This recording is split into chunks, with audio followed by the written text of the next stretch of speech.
안녕하세요. 크리스찬 독서실입니다. 오늘은 존 버년의 철로 역정 두 번째 시간입니다.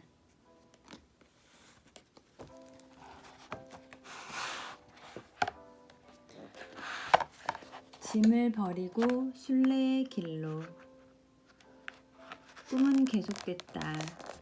크리스천이 가게 될 큰 길의 양편으로는 담이 늘어서 있었다. 울타리의 이름은 구원이었다. 그러므로 크리스천으로서는 길을 따라 내쳐 달리기만 하면 그만이었다. 그렇다고 마냥 쉽기만 한 건 아니었다. 등에 짊어진 짐이 문제였다. 야트막한 언덕이 나타날 때까지 크리스천은 줄곧 앞만 보고 달렸다. 꼭대기에는 십자가가 서 있고 그 아래쪽에는 무덤이 자리 잡고 있었다.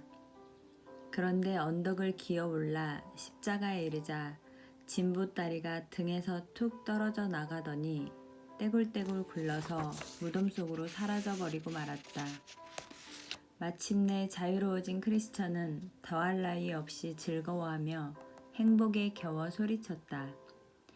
주님이 고통을 당하신 덕에 내가 쉼을 누리고 그분이 스스로 죽음을 택하신 까닭에 내가 생명을 얻었구나. 크리스천은 한참 동안 가만히 서서 십자가를 우러러 보았다. 그저 바라보기만 해도 짐이 벗겨진다는 게 너무도 놀라워서 믿어지지 않을 지경이었다. 크리스천은 보고 또 보았다. 어느새 눈물이 솟아 뺨을 타고 흘러내렸다. 그렇게 십자가에서 눈길을 떼지 못하고 한참을 흐느끼고 있는데 해처럼 밝게 빛나는 옷을 입은 천사 셋이 다가와 평안히 함께하길 빕니다 라며 인사를 건넸다. 첫 번째 천사가 말했다. 그대의 죄는 용서받았습니다. 이번에는 두 번째 천사가 나서서 누더기 같은 옷을 벗기고 새 옷을 입혀주었다. 세 번째 천사는 이마에 표시를 해주더니 단단히 봉인된 두루마리 하나를 꺼냈다. 그러고는 길을 가면서 자주 펼쳐보고 새 예루살렘 성문에 도착하는 즉시 내보이라고 했다. 말을 마친 새 천사는 호련히 사라졌다. 크리스천은 뛸 듯이 기뻤다. 길을 걷는 내내 입에선 노래가 흘러나왔다. 이렇게 멀리 왔네.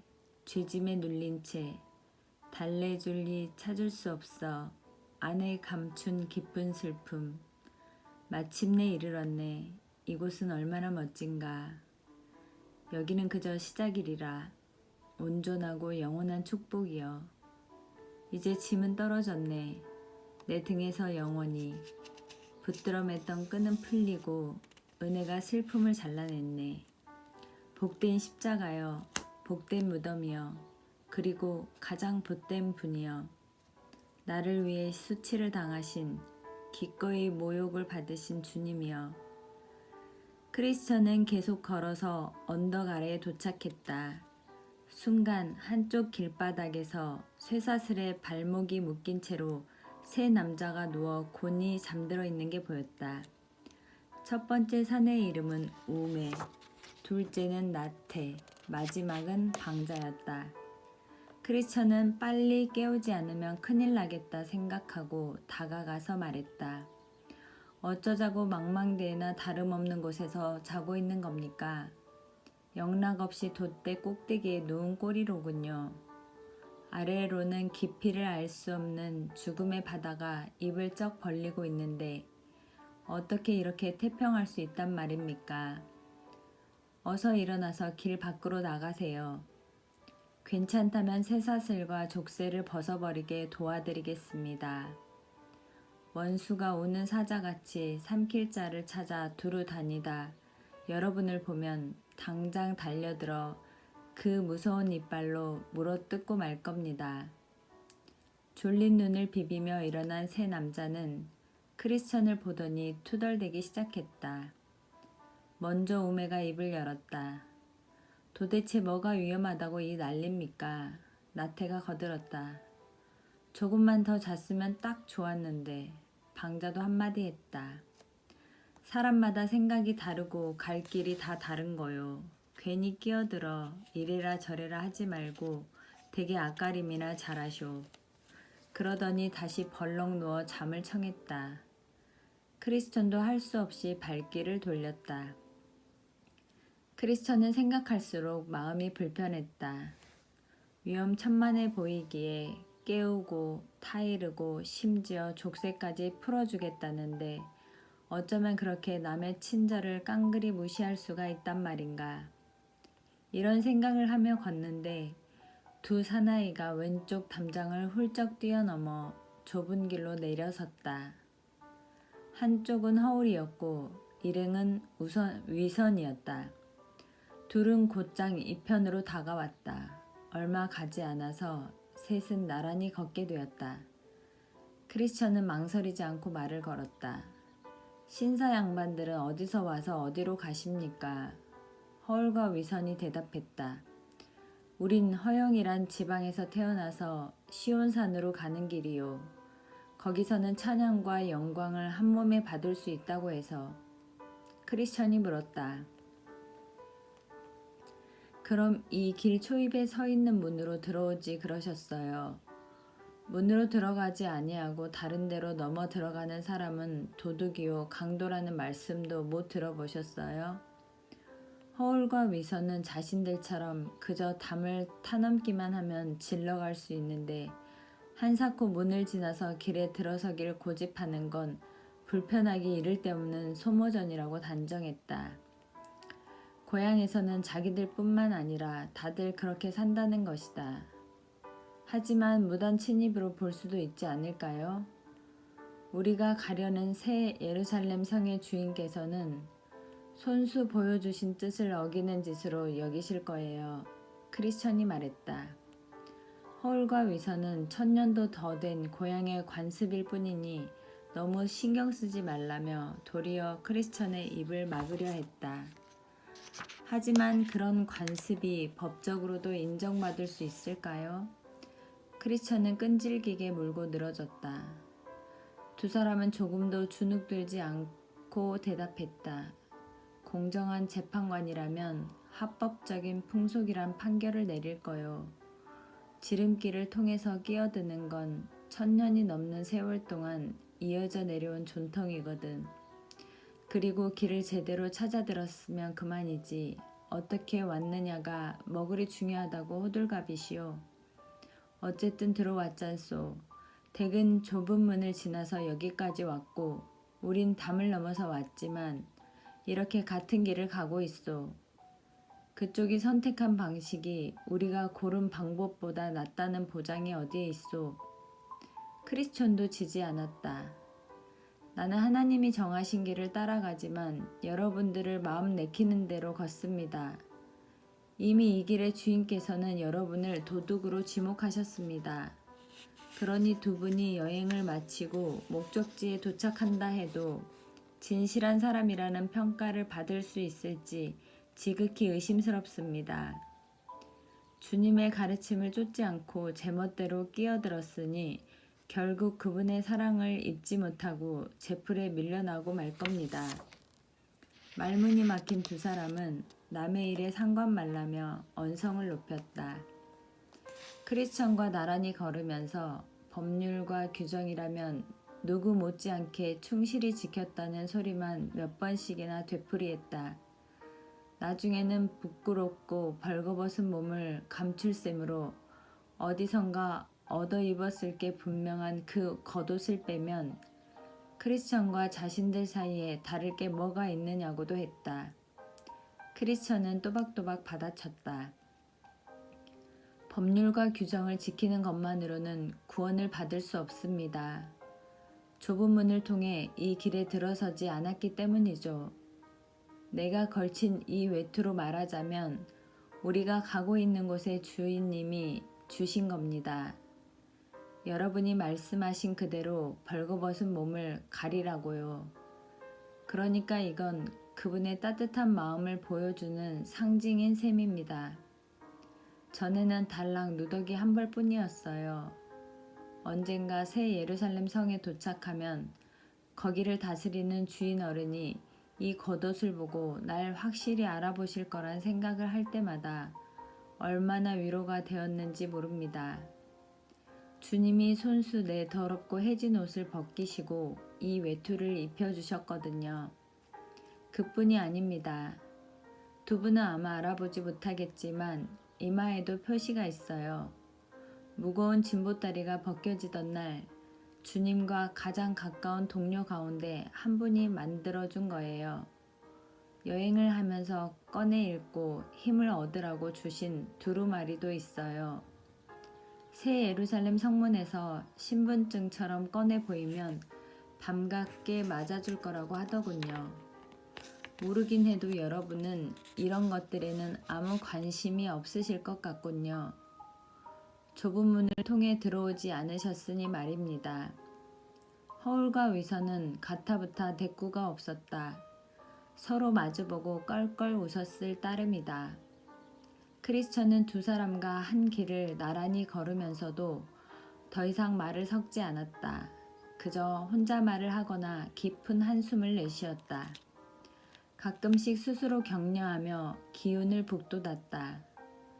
환하게 빛나는 옷을 입은 천사가 주고 간 두루마리를 꺼내 읽으며 각오를 새롭게 하기도 했다. 그렇게 한참을 걸은 끝에 셋은 곤고제와 맞닥뜨렸다. 고깃자락에는 샘이 있어서 맑고 시원한 물이 쉴 새 없이 솟아났다. 여기부터는 길이 세 갈래로 갈라져서 어느 한쪽을 선택해야 했다. 좁은 문에서부터 이어져 온 길은 가파른 고개와 곧장 연결됐다. 다른 길은 언덕의 왼편으로, 세 번째 길은 오른편으로 휘어 돌아갔다. 크리스천은 먼저 샘으로 가서 갈증이 깨끗이 사라질 때까지 양껏 물을 들이켰다. 그러곤 혼잣말을 해가며 비탈길을 오르기 시작했다. 고개가 높아도 오르고 말겠어. 역경 따위가 날 막을 수는 없지. 생명으로 가는 길이 여기 있음을 알고 있으니 마음 단단히 먹자. 기죽일 일도 겁먹을 것도 없다. 쉽지만 끝이 비참한 그릇된 길을 걷기보다 힘들어도 바른 길을 가는 편이 훨씬 나으니. 뒤이어 허울과 위선도 언덕 밑자락에 도착했다. 하지만 깎아지른 듯 가파르고 높은 고갯길과 평평한 길들을 보고는 덥석 쉬워 보이는 쪽을 선택했다. 양쪽 길이 둔덕 기슭을 크게 감아 돌아서 크리스천이 선택한 고든 길과 다시 만날 거라고 생각했다.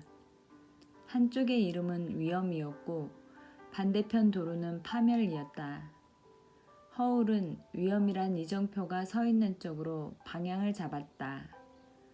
으스스한 숲지대로 이어지는 길이었다. 반면에 위선은 파멜이란 길로 들어섰다. 얼마 지나지 않아 시커먼 산들이 줄지어 에워싸고 있는 벌판이 나타났다. 위선은 돌뿌리에 걸려 넘어지고 쓰러지기를 수없이 되풀이하다 다시는 일어나지 못하고 말았다. 크리스천은 고개를 힘겹게 올라갔다. 속도는 점점 느려졌다. 처음에는 달리다가 차츰 걷게 됐고 나중에는 두 손과 무릎을 땅에 대고 엉금엉금 기어가야 했다. 경사가 갈수록 심해졌기 때문이다. 오르막길을 중간쯤 올라가자 시원한 정자가 나타났다. 지친 나그네들이 잠시 쉬면서 기운을 차리도록 고개의 주인이 만들어 놓은 쉼터였다. 크리스천은 마루턱에 덜썩 주저앉았다. 그러고는 겉옷자락을 들추고 두루마리를 꺼내 읽었다. 보면 볼수록 위로가 되는 말씀이었다.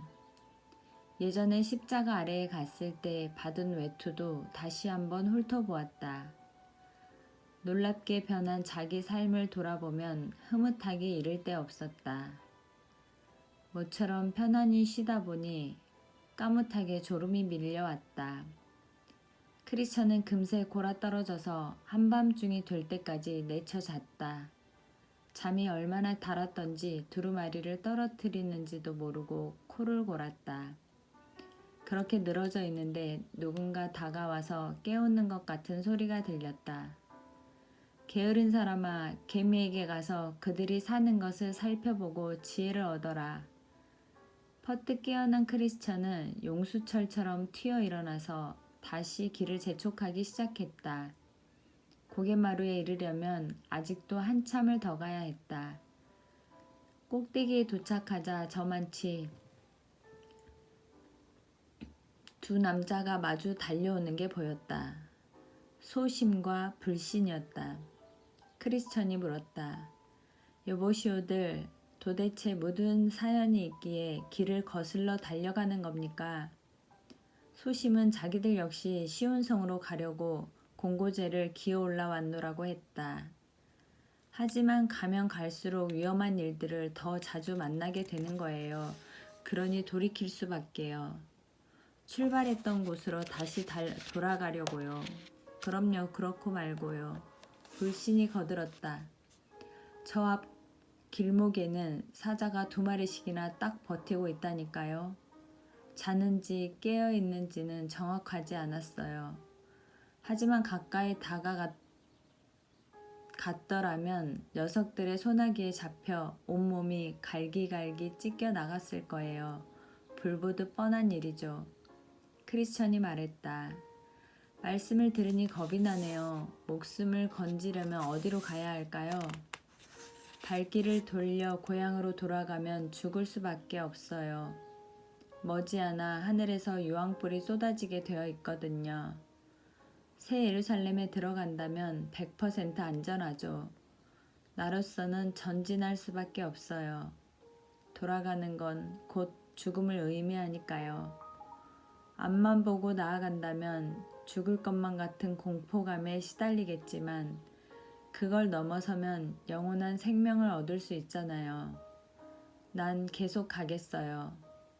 불신과 소심은 언덕 아래로 달려 내려가고 크리스천도 가던 길을 따라 걸음을 재촉했다. 그런데 방금 들은 얘기가 뇌리에서 떠나질 않았다. 품 안에 넣어둔 두루마리라도 꺼내 읽어야 마음이 가라앉을 것 같았다. 그러나 아무리 옷자락을 더듬어 봐도 통 찾을 수가 없었다. 낙심천만이었다. 어떻게 해야 할지 그야말로 난감했다. 거기 적힌 말씀을 보며 위안을 얻고 싶은 마음이 간절했다. 뿐만 아니라 두루마리는 새 예루살렘에 들어갈 수 있는 통행증이기도 했다. 크리스천은 넉나간 사람처럼 멍하니 서서 허공만 쳐다보았다. 뭘 어떻게 해야 할지 통 알 수가 없었다. 기억을 더듬어 보니 고개 중턱의 쉼터에서 깊이 잠들었을 때 잃어버린 것 같았다. 크리스천은 그 자리에 무릎을 꿇고 주저앉아서 어리석은 행동을 용서해달라고 하나님께 간구했다. 그러곤 두루마리를 찾으러 길을 되짚어 내려갔다. 쉼터로 돌아가는 크리스천의 마음은 한없이 무겁고 괴로웠다. 땅이 꺼져라 한숨을 쉬기도 하고 눈물을 훔치기도 했다. 피곤한 몸을 잠깐 추스리고 얼른 일어날 것이지. 그런 데서 골아 떨어지는 멍청이가 또 있겠냐며 자책하고 또 자책했다. 정자까지 가는 내내 크리스천은 길바닥을 여기저기 샅샅이 훑었다. 여행길에 큰 위안을 주었던 두루마리를 찾을 수만 있다면 더 바랄 게 없겠다는 심정이었다. 마침내 앉아서 쉬다가 고나게 잠들었던 정자가 저만치 보이는 곳에 도착했다. 쉼터가 눈에 들어오자 거기 누워 코를 골았던 한심한 기억이 다시 떠올라서 새삼 속이 쓰렸다.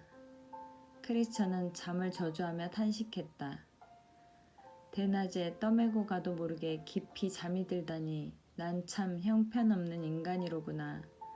그렇게 공고한데 어떻게 잠을 잔단 말인가. 고갯길의 주인은 순례자들의 영혼이 한숨 돌리고 가도록 이 정자를 세웠건만 난 그 쉼터를 이용해서 육신의 쉼을 얻는 데 급급했어. 얼마나 먼 길을 쓸데없이 걸어야 했던가.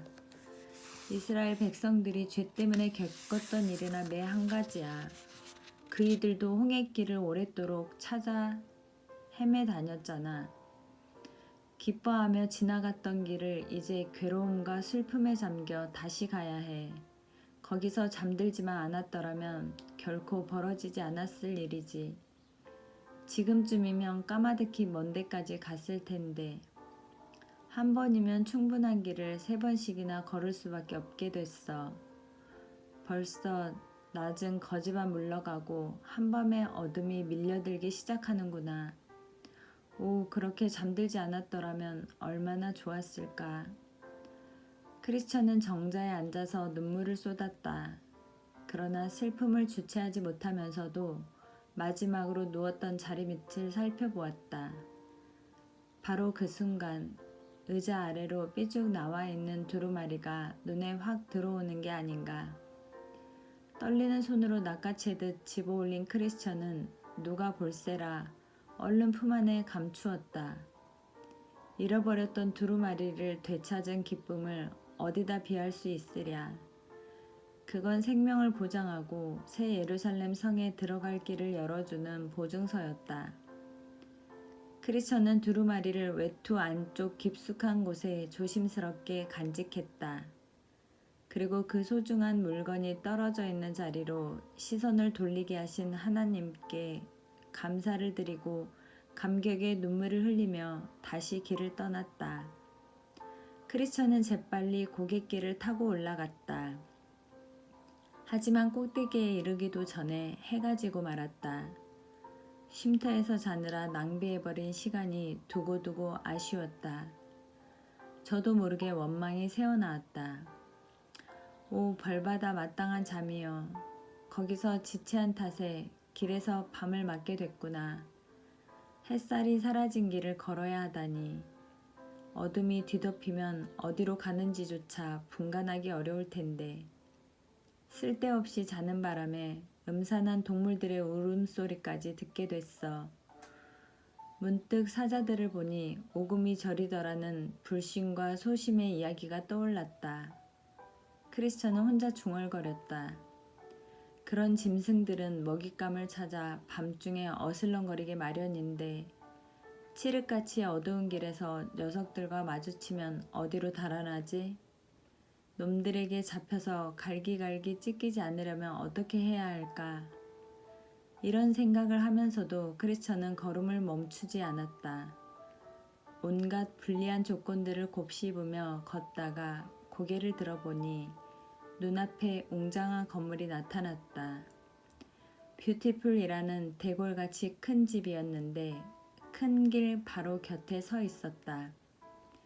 크리스천은 혹시 하룻밤을 묵어갈 수 있을까 싶어서 서둘러 그쪽으로 달려갔다. 얼마쯤 가자 길이 부쩍 좁아들었다. 그리고 거기서 200m 정도 떨어진 곳에 문지기의 오두막이 보였다.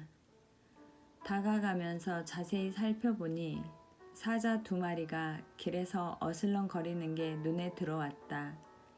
크리스천은 생각했다. 불신과 소심을 돌아서게 만든 위험한 길목이 바로 여기로구나. 사자들은 쇠사슬에 단단히 묶여 있었지만 크리스천의 눈에는 보이지 않았다.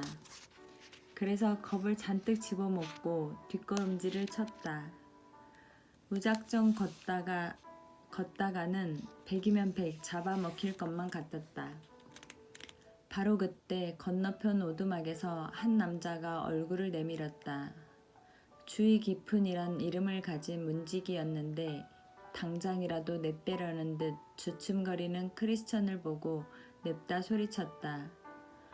허약하기 짝이 없는 양반 같으니 사자를 두려워하지 말아요. 사슬로 단단히 묶어놨으니까. 믿음을 시험해서 확신이 없는 부류를 가려내려고 저기다 메워뒀을 뿐 길 한복판에서 벗어나지만 않으면 털끝 하나 건드리지 못한다는 말이요. 뒤에는 공고함, 앞에는 두려움. 기껏 고개를 올라왔더니 사자들이 으르렁거리네. 크리스천은 편안히 쉴 틈이 없네. 힘겨운 싸움이 끝나면 또 다른 씨름이 기다리니. 사자들이 무서워 덜덜 떨면서도 크리스천은 문지기가 가르쳐준 대로 조심스럽게 앞으로 나아갔다. 녀석들은 쉴 새 없이 으르렁거렸지만 달려들어 물어뜯지는 않았다. 주먹을 단단히 말아준 채 살금살금 걸어서 간신히 문지기가 기다리는 정문 앞까지 갔다. 크리스천은 문지기에게 물었다. 여기는 네 댁입니까? 혹시 하룻밤 묵어갈 수 있을까요? 고개의 주인이 지은 집이요. 순례자들의 수고를 덜어주고 안전하게 보호하시려고 말이요. 주의 깊으니 서서히 대답하며 어디서 왔으며 어디로 가느냐고 물었다. 멸망의 도시를 떠나서 시온산으로 가는 길입니다. 도중에 날이 저무는 오늘 밤을 지새울 곳을 찾고 있지요. 성함이 어떻게 되시오? 제 이름은 크리스천입니다만 예전엔 타락한이라고 불렀습니다. 하나님이 셈의 장막에서 살게 하신 야벳 족속의 후손이죠. 그런데 왜 이렇게 늦은 거요? 해가 완전히 떨어졌으니 하는 말이요. 문지기가 캐물었다. 진즉에 올 수도 있었지요. 하지만 천하에 다시 없는 멍청이 짓을 하고 말았어요. 고개 중턱에 있는 쉼터에서 잠이 들고 만 거예요. 두루마리까지 흘려가면서 완전히 골아떨어진 거죠. 꼭대기에 다다를 때까지 그 보물을 잃어버린 줄도 몰랐어요. 문득 생각이 나서 찾아보니까 보이질 않더라고요. 어쩌겠어요. 누웠던 쉼터까지 되짚어 갈 수밖에요. 얼마나 괴롭고 조마조마하던지. 거기서 간신히 두루마리를 찾았어요. 덕분에 이렇게 다시 품에 넣고 다닐 수 있게 된 거죠. 문지기는 말했다. 그랬구려. 이 댁에 사는 아가씨 한 분을 불러드리리다. 댁의 얘기를 듣고 괜찮다고 말씀하시면 나머지 식구들에게도 인사를 시켜드리겠소. 그게 이 집의 규칙이요. 초인종을 누르자 그 소리를 듣고 진지한 표정을 한 아름다운 아가씨가 문을 열고 나왔다. 자기는 신중이라면서 곧바로 무슨 일이냐고 물었다. 문지기가 대답했다. 멸망의 도시를 탈출해서 시온산으로 가는 길인데 몹시 지친 데다 날까지 저물어서 하룻밤 재워주실 수 있는지 묻는군요. 그래서 아가씨를 불러드리겠다고 했습니다. 얘기를 나눠보고 집안 법도에 따라 적절한 결정을 내려주실 거라고요. 아가씨는 출발지와 행선지를 물었다. 또 어떻게 이 길에 들어서게 됐는지 물었다. 도중에 뭘 받고 어떤 일을 겪었는지도 물었다. 크리스천은 묻는 대로 빠짐없이 대답하고 나서 말했다. 저는 크리스천이라고 합니다. 오늘 밤은 꼭 여기서 묵어갔으면 좋겠습니다. 고개의 주인 어른이 순례자들을 위로하고 안전하게 보호하시려고 이 저택을 지었다고 들었습니다. 아가씨는 빙그레 미소를 지었다. 그렁그렁 눈물이 가득한 눈으로 크리스천을 바라보며 잠시 뜸을 들이더니 식구들 가운데 두어 명을 더 불러야겠어요 라고 했다. 그러곤 안으로 들어가서 분별과 경건, 자선을 데리고 나왔다. 몇 마디 더 묻고 답한 뒤에 아가씨들은 크리스천을 집 안에 들였다. 어디선가 여러 식구들이 문간으로 몰려 나와서 낯선 손님을 맞아주었다. 어서 오세요. 주님의 축복이 함께 하시길 빕니다.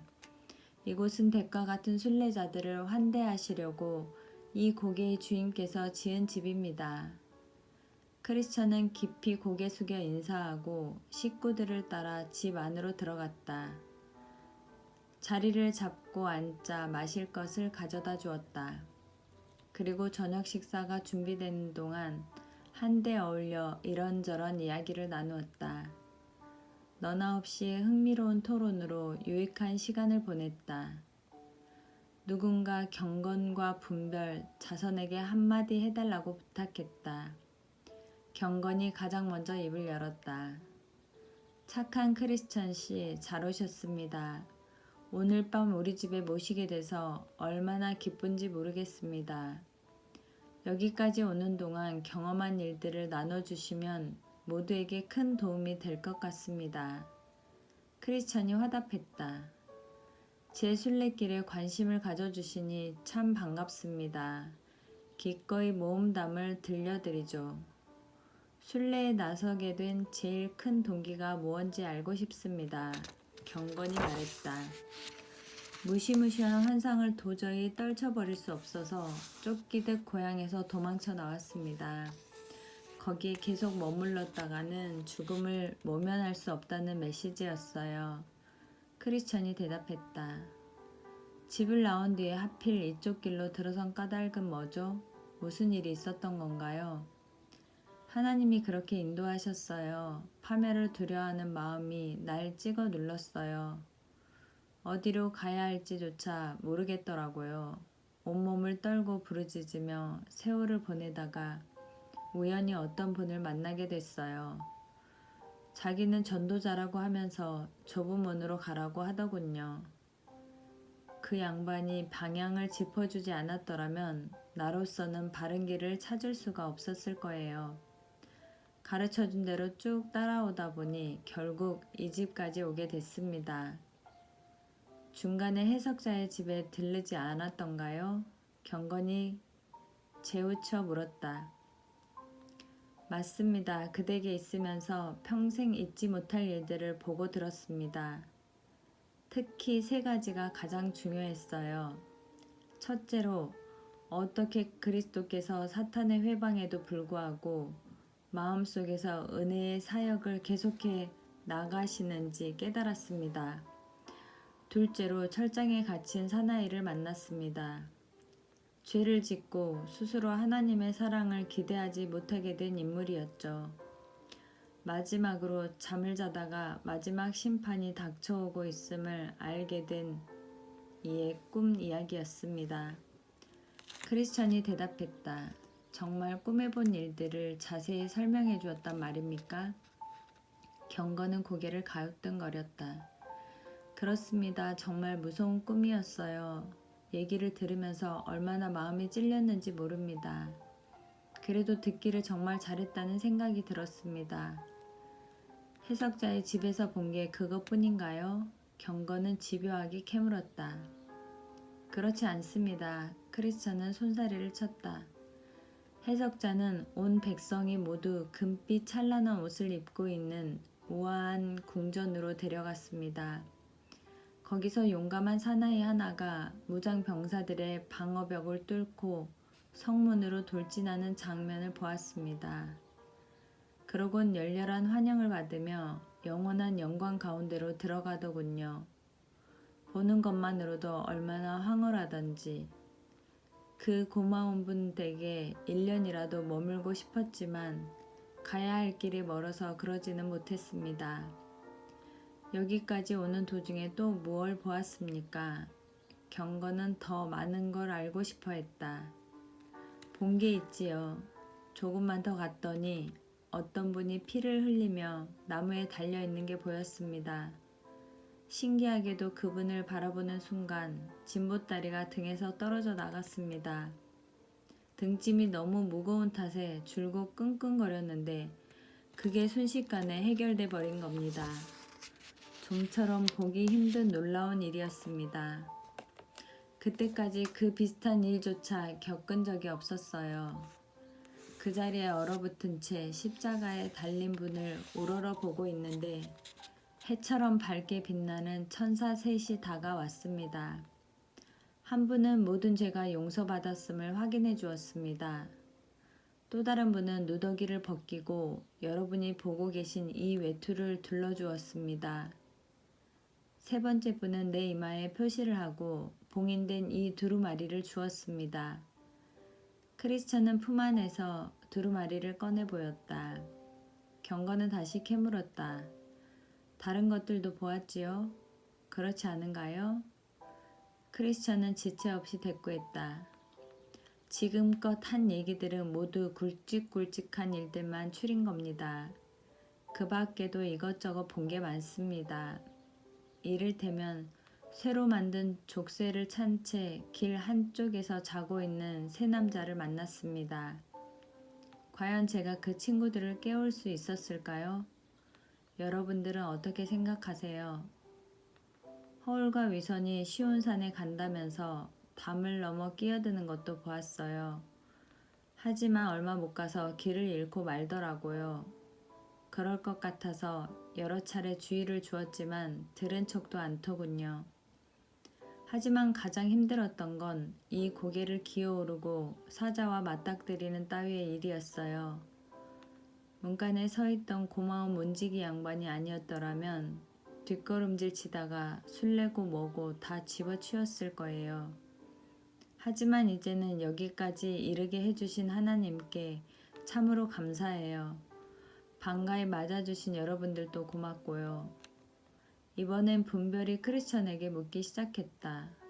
더러 고향이 그립지 않던가요? 자주 생각이 나기는 하더군요. 그립다기보다는 창피하고 진저리가 나는 쪽으로 말입니다. 만일 떠나온 곳을 생각하고 있었더라면 돌아갈 기회가 있었을 것입니다. 그러나 사실은 더 좋은 곳을 동경하고 있었던 것입니다. 그것은 곧 하늘의 고향입니다. 분명히 꼬집었다. 비록 도망쳐 나오기는 했지만 향수 같은 게 있을 것 같은데요. 있기는 있지요. 하지만 아쉬움 같은 건 아니에요. 한때 나뿐만 아니라 고향 사람들 모두가 즐거워하던 세상적인 욕구들이 남아있기는 하지만 이제는 괴롭고 가슴 아픈 기억을 불러일으킬 따름입니다. 마음 같아서는 두 번 다시 떠올리고 싶지 않은데 가장 선하고 좋은 일들만 생각하려고 노력해도 웬일인지 더할 나위 없이 끔찍한 것들이 되돌아와서 마음과 행동을 파고드는군요. 끈질기게 괴롭히던 악한 것들을 완전히 제압하는 경우도 있지 않습니까? 신중히 물었다. 사실입니다. 더러 그럴 때가 있어요. 제게는 금쪽같이 소중한 시간이죠. 크리스천이 말했다. 악착같이 달라붙어 괴롭히는 악한 욕구와 생각들을 언제 제압할 수 있었는지 기억하세요? 크리스천은 자신있게 대답했다. 기억나고 말고요. 십자가 아래서 경험한 일들을 생각할 때 그렇습니다. 아름답게 수놓은 겉옷을 볼 때 그렇습니다. 외투 안에 품고 다니는 두루마리를 읽을 때 그렇습니다. 내가 향해 가는 목적지의 모습을 마음에 그려볼 때도 그렇습니다. 신중히 의아하다는 듯 물었다. 어째서 그토록 간절히 시온산에 가고 싶어 하는 거죠? 십자가에 달려 돌아가신 나의 구세주가 살아계신 걸 보고 싶기 때문이죠. 지금 날 괴롭히는 것들을 죄다 떨쳐버리고 싶고요. 거기엔 죽음이 없고 한없이 사랑하는 이들과 더불어 살게 된다고 하더군요. 솔직히 말씀드리자면 그분을 사랑하는 건 내 짐을 가볍게 해주신 까닭입니다. 마음의 병으로 더 버틸 수 없을 만큼 지쳤거든요. 더 이상 죽음이 없는 곳에서 쉴 새 없이 거룩하다, 거룩하다, 거룩하다 하고 외치는 벗들과 함께 지낼 수 있기를 바랄 따름입니다. 이어서 자선이 크리스천에게 물었다. 가족이 있으신가요? 결혼하셨어요? 아내와 혼인해서 어린 자식 넷을 두었습니다. 왜 함께 오지 않았나요? 크리스천은 눈물을 글썽이며 말했다. 그럴 수 있었더라면 얼마나 좋았겠습니까? 하지만 식구들은 순례 여행에 나서는 걸 결사적으로 반대했습니다. 그렇다 하더라도 그냥 남아있는 게 얼마나 위험한 일인지 다시 설명하고 가르쳤어야 했습니다. 자선이 다그쳤다. 했지요. 크리스천이 해명했다. 하나님이 이 도시 전체를 남김없이 파멸시키실 거라고 수없이 얘기했어요. 하지만 다들 우스갯소리 취급을 하더군요. 도무지 믿으려 들지를 않았어요. 그 말에도 자선은 순순히 물러서지 않았다. 식구들이 진심 어린 충고에 귀를 기울이도록 은혜를 베풀어 주시길 하나님께 기도해 봤습니까? 크리스천이 대답했다. 당연하죠. 수없이 간구하고 애원했습니다. 짐작하시리라 믿습니다만 내게는 아내와 가엾은 아이들이야말로 더없이 소중한 존재들입니다. 멸망을 앞두고 얼마나 괴롭고 두려운지 가족들에게 솔직하게 털어놓은 적이 있습니까? 선생은 파멸의 순간이 임박했음을 생생하게 내다보고 있었던 것 같습니다만 그렇습니다. 설명하고 또 설명했지요. 잔뜩 겁먹은 얼굴하며 눈에 가득한 눈물, 심판이 코앞에 닥쳤다는 사실에 온몸을 떠는 모습을 식구들도 보았을 거예요. 하지만 서글프게도 그 정도만 가지고는 선뜻 따라 나설 결심을 하기 어려웠던 모양입니다. 가족들은 뭐라고 하던가요? 무슨 핑계를 대면서 함께 가지 않겠다고 하던가요? 아내는 세상을 다 잃게 될지도 모른다고 걱정하더군요. 아이들은 고맘때 젊은이들이 좋아할 만한 일들을 쫓아다니느라 정신이 없었어요. 그러니 이런저런 핑계를 대면서 순례 여행을 내켜 하지 않았죠. 자선은 더 깊이 파고들었다. 멸망의 도시에서 보내는 나날이 허망하다는 걸 깨닫지 못했군요. 그런데 어떻게 선생의 삶에는 변화가 찾아오고 결국 길을 떠날 결심까지 하게 됐던 거죠.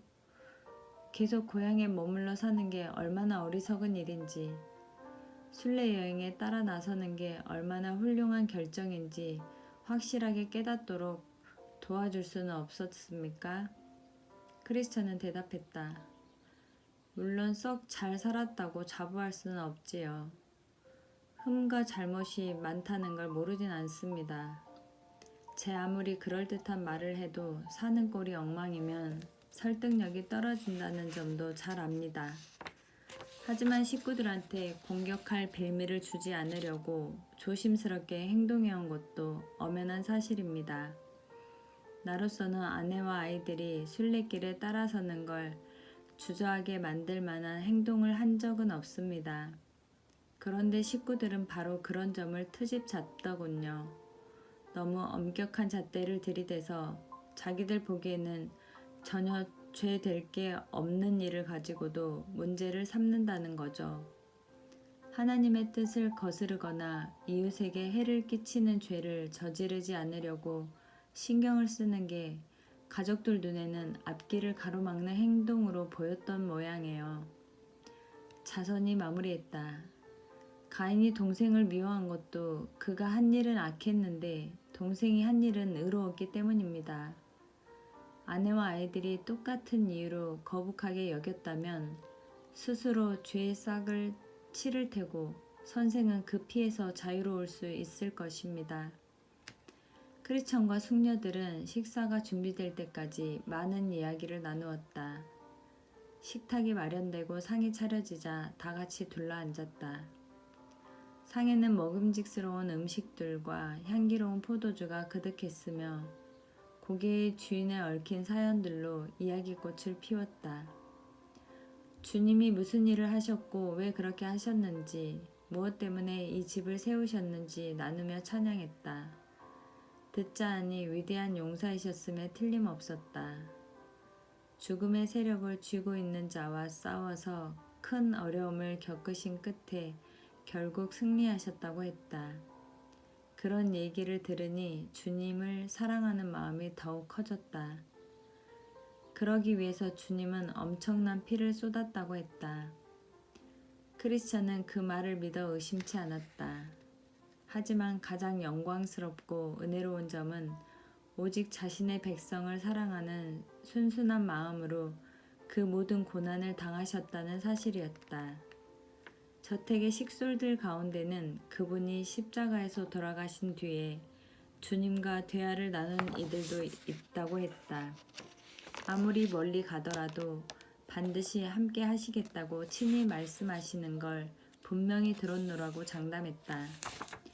그렇다면 그분만큼 불쌍한 순례자들을 사랑하시는 분은 다시 없을 것이라고도 했다.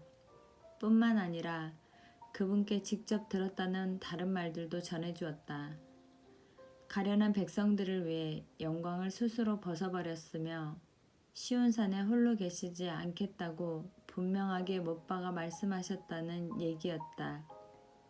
또한 본래 거지에 지나지 않으며 걸음덩이에 뒹굴던 순례자들을 왕자로 만들어주기로 약속하셨다고 했다. 크리스천과 식탁에 함께 앉은 이들은 밤늦게까지 이런 이야기를 나누며 즐겁게 교제했다. 그러곤 주님이 보호해 주시길 기도하고 나서 제각기 침실로 흩어졌다. 크리스천이 안내받아 간 곳은 해 뜨는 쪽으로 큰 창이 난 다락방이었다. 방문에 평안이라는 명패가 달려 있었다. 거기서 새벽녘까지 깊이 자고 일어난 크리스천은 이렇게 노래했다. 여기가 어디인가? 나그네 같은 인생을 위해 베푸시는 예수님의 사랑과 보살핌이 가득한 곳, 주님이 예비하신 그곳, 죄를 용서받는 이 몸, 이미 천국 문턱에 사네. 날이 밝자 모두들 일어나서 조금 더 대화를 나누었다. 다들 저택의 보물 몇 가지를 보고 나서 떠나라고 붙들었기 때문이다. 그러곤 서둘러 서재로 내려가서 고색 창연한 문서들을 보여주었다. 가장 먼저 고개 주인의 내력을 담은 족보를 펼쳤다. 주님은 옛날부터 계셨으며 세대를 이어 영원토록 계시는 분의 아들이라고 적혀 있는 게 눈에 들어왔다. 아울러 그분이 일으키신 갖가지 역사와 불러서 일꾼으로 삼으셨던 수많은 백성들에 관한 이야기가 빼곡하게 적혀 있었다. 오랜 세월이 지나고 온갖 풍상을 다 겪어도 결코 빛이 바래거나 무너지지 않는 집에 머물게 하셨다는 기록도 있었다. 그리고 주님의 종들이 했던 훌륭한 일들 가운데 몇 가지를 골라서 읽어주었다. 그들은 믿음으로 나라들을 정복하고 정의를 실천하고 약속된 것을 받고 사자의 입을 막고 불의 위력을 꺾고 칼날을 피하고 약한 데서 강해지고 전쟁에서 용맹을 떨치고 외국 군대를 물리쳤습니다. 다른 기록들 한가운데서도 한 구절 찾아 낭독했다. 주님은 심지어 지난날 그분의 인격과 이루신 일들을 악랄하게 모독했던 이들마저도 사랑으로 품어주신다는 이야기였다. 그 밖에도 유명한 역사적인 사건들에 관한 기록도 몇 가지 살펴보았다. 옛 일과 요즘 일이 이미 일어난 사건과 머지않아 벌어질 사태에 관한 예언들과 어우러져 있었다. 원수들에게는 한없는 두려움을 안겨주지만 순례자들에게는 무한정 위로와 위안을 선사하는 예언과 계시들이었다. 이튿날은 무기고로 데려가서 주님이 순례자들을 위해 준비해 두신 다채로운 장비들을 보여주었다. 다양한 칼, 방패, 투구, 흉배, 모든 기도, 절대로 해지지 않는 신발 등 없는 게 없었다. 주님을 섬기는 이들이 하늘의 별처럼 많아도 넉넉히 무장시키고도 남을 것 같았다. 그분을 쫓는 이들이 놀라운 역사를 일으킬 때 썼던 장비들도 보여주었다. 크리스천은 모세의 지팡이, 야엘이 시스라를 죽일 때 썼던 말뚝과 망치, 기드온이 미드안 군대와 싸울 때 사용한 항아리와 나팔과 횃불을 살펴보았다. 삼갈이 블레셋 사람 600명을 죽일 때 썼던 소모는 막대기도 있었다. 삼손이 손에 쥐고 괴력을 발휘했던 나귀 턱뼈도 구경했다. 다윗이 가드의 골리앗을 쓰러뜨렸던 물매와 물맷돌, 그리고 주님이 마지막 날 죄의 자식들을 처단할 때 휘두르실 칼도 보았다. 그 밖에도 대단한 물건들이 수두룩한 걸 보면서 크리스천은 말할 수 없이 기뻤다. 무기고를 돌아본 뒤에 모두들 방으로 돌아가서 푹 쉬었다. 다음 날 자리에서 일어난 크리스천은 길 떠날 채비를 시작했다.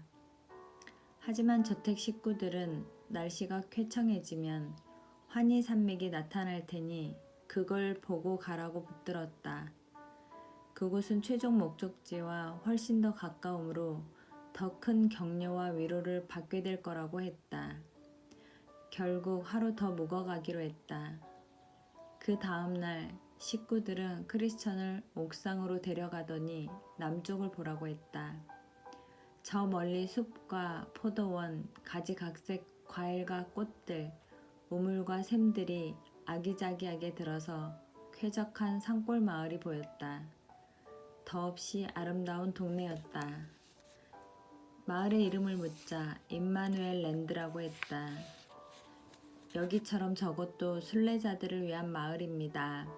거기에 가면 목자들의 도움을 받아 새 예루살렘의 성문을 볼 수 있을 겁니다. 이제는 아무도 크리스천이 길 떠나는 걸 말리지 않았다. 다만 출발하기 전에 무기고에 한 번 더 들르는 게 좋겠다고 했다.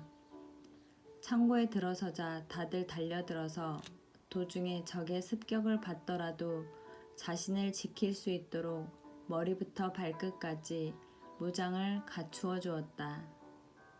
철저한 대비를 끝낸 크리스천은 친구들과 함께 대문으로 나갔다. 문 앞에 이르자 문지기에게 혹시 그 사이에 지나간 순례자가 있는지 물었다. 곧바로 그렇다는 대답이 돌아왔다. 누군지 기억나세요? 크리스천이 물었다. 이름을 물었더니 신실이라고 합디다. 오, 잘 아는 사람입니다. 크리스천이 반색을 했다. 한 동네에서 살았죠. 이웃이었어요. 고향까지 똑같아요. 얼마나 멀리 갔을 것 같아요. 지금쯤이면 고개를 다 내려갔을 거요. 문지기가 대꾸했다. 그렇군요. 주께서 고마운 문지기 양반과 함께 하시고 내게 베풀어 주신 친절을 보시고 복 주시길 빕니다. 작별 인사를 마친 크리스천은 발길을 재촉했다. 신중과 경건, 자선, 분별은 고개 아래까지 바래다 주겠다고 했다. 예전에 나눴던 이야기들을 되새기며 걷다 보니 어느새 내리막길 앞에 이르렀다. 크리스천이 말했다. 언덕을 내려가는 일도 고개를 오르는 것만큼이나 힘들고 위태로워 보입니다. 분별이 대답했다. 그렇습니다. 머자나 겸손의 골짜기에 들어설 텐데 그게 생각만큼 만만한 노릇이 아닙니다.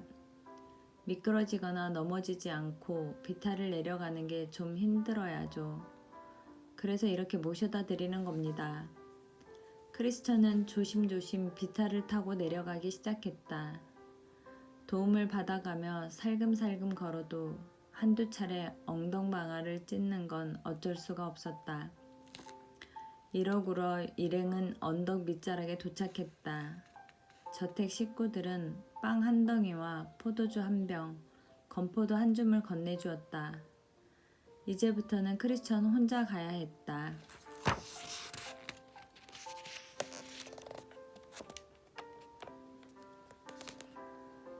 감사합니다.